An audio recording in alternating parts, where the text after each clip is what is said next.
संत नरहरी महाराज यांचा अभंग अध्याय 16। देह जन्मला व्यर्थ झाले पापांचे पर्वत, दानधर्म नाही केला शेवटी जन्म व्यर्थ गेला। देह अवघा क्षणभंगूर दिसे स्वप्नवत सार, नरहरी म्हणे शेवटी संगे न येईल लंगोटी। या अभंगात संत नरहरी महाराज म्हणतात की आयुष्यात जर पाप कर्म केले तर हा देह व्यर्थ घातला आहे। जन्माला येऊन दानधर्म केला नाही तर जन्म व्यर्थ गेला।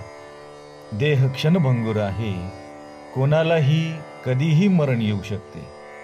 मेल्यावर तुमची लंगोटी सुद्धा बरोबर येत नाही।